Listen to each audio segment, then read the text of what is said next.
One piece chapter 1180 brief summary आ गई है भाई, और इसका टाइटल है ओमेन, जिसका जापानीज में मतलब होता है डेमोनिक ऑरा। चैप्टर की शुरुआत ही एक खतरनाक डबल पीस से होती है, जहां ईमू का क्लोजअप दिखाया गया है। उसके पूरे शरीर पर सफेद डॉट्स हैं और पैरों से लेकर सर तक भाई। नाउ होता क्या है, स्टार्टिंग में ईमू वेस्टर्न विलेज में लैंड करता है और सीधा पूछता है भाई कि इस देश का राजा कौन है। ब्रॉगी और ड्रोगी सीधा मना कर देते हैं कि एल्बाफ का कोई राजा नहीं है। लेकिन दोस्तों, ईमू की स्पीड देखो। वो जर्ड के हाथ में सॉमर्स को देखता है और इतना तेज स्पेयर चलाता है कि किसी को दिखाई भी नहीं देता। जर्ड्स के थम्स और फिंगर्स पल में कट गए भाई। हाजुद्दीन अटैक करने जाता है तो स्टेंसन उसे बचाते हुए अपना एक पैर गवा देता है भाई। ठीक है, और आपने लास्ट चैप्टर में देखा होगा जर्ड सॉमर्स को इस तरीके से कुछ पकड़े हुए होती है, तो इस मोमेंट पे भाई उसने अपने उंगलियां खो दी बेसिकली। ठीक है, नाउ अब आता है वो मोमेंट जिसका सबको इंतजार था भाई। जोरो अपना एंडो Santoryu Rengoku Onigiri flames of hell, जो सेम अटैक उसने किंग के अगेंस्ट में यूज किया था भाई, वही अटैक करता है ईमू पर। लेकिन ईमू ने उसे अपनी टेल की टिप से ही आराम से ब्लॉक कर दिया। फिर ईमू अपनी हथेली में एक काली आग बनाता है जिसे वो ओमेन कहता है। ठीक है, और वो उसे जोरो के सर पे शूट करता है भाई। जोरो ऐसे गिरता है जैसे उसे किसी ने बुलेट मारी हो, और सर से भाई उसके खून निकलने लगता है भाई। ईमू वही ओमेन हाजुद्दीन पर भी यूज करता है, जिससे एक बहुत बड़ा एक्सप्लोजन होता है भाई। तो जोरो फैंस, ये देखकर दिल तो टूटा होगा भाई। भाई देखो, ये ऑब्वियस था कि पावर गैप होगा दोनों में, ठीक है, लेकिन भाई यहाँ पे तो बहुत कुछ ज्यादा ही पावर गैप दिखा दिया भाई। मतलब जोरो का सबसे स्ट्रॉन्गेस्ट अटैक भी ईमू के सामने कुछ नहीं था।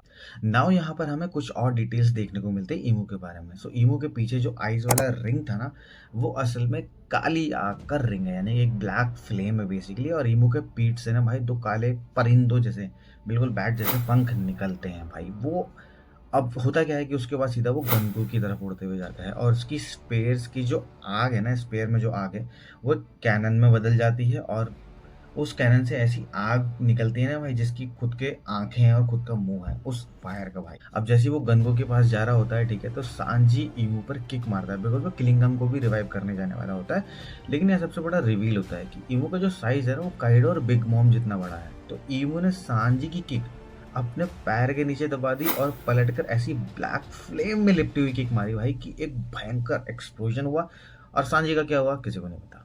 लेकिन दोस्तों, असली ट्विस्ट पता क्या है कि एंड में आता है, लोकी सामने आता है। ईमू कहता है कि वो 14 साल से अपने सर्वेंट हैरल्ड के मर्डर का बदला लेने आया है भाई। ये सुनकर तो लोकी पगला जाता है और चिल्ला कर कहता है कि हैरल्ड कोई सर्वेंट नहीं था, वो मेरे पिता थे और एल्बाफ के राजा थे। और लोकी यहाँ पर एडमिट करता है कि ईमू जिस आदमी को ढूंढ रहा है वो लोकी खुद ही है।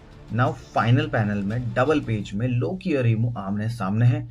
लोकी के हाथ में उसका राग्निर हैमर है और आसमान में काले बादल और बिजलियां कड़क रही हैं भाई। लोकी वर्सेस ईमू, प्रिंस वर्सेस गॉड। भाई कौन जीतेगा ये जंग? भाई अगले हफ्ते कोई ब्रेक नहीं है, तो भाई तैयार रहो भाई। ये चैप्टर ना हिस्ट्री क्रिएट करने वाला है, बिकॉज ईमू का साइज रिवील हो चुका है, लोकी का रिवेंज आर्क अब शुरू हुआ है। और भाई कमेंट में बताओ कि क्या लोकी ईमू को टक्कर दे पाएगा? और इनफैक्ट उससे बड़ा सवाल, लूफी कहाँ है भाई? लूफी का जिक्र अभी तक क्यों नहीं हुआ? बेसिकली ये एक ब्रीफ समरी है। वैसे जब फुल चैप्टर शायद कल रिलीज होगा तो उसके बारे में भी बात करेंगे, because I really wanted to know कि भाई फुल चैप्टर में क्या पता और डिटेल्स हमें देखने को मिले। बाकी यार, this chapter is one of the insane chapter of Elbaf arc. मतलब बिल्कुल एंड ही होने वाला है, फाइनल बॉस आ चुका है। वैसे मुझे लगता तो नहीं कि इतना जल्दी सब कुछ खत्म होने वाला है, पर let's wait for it. And भाई now I really wanted to know कि भाई आपका क्या ओपिनियन है। मतलब यार, जोरो सांजी का तो बहुत ही बुरा हाल कर दिया। मॉन्स्टर ट्रायो की तो उसने वाट ही लगा दी भाई। लूफी जब आएगा तब देखते हैं लूफी क्या करता है। बाकी यार, अगर ये वीडियो पसंद आया तो भाई लाइक करो और चैनल को सब्सक्राइब करना मत भूलना। बाकी मिलते हैं अगले अपडेट में, तब तक के लिए स्टे सेफ, स्टे लेजेंडरी।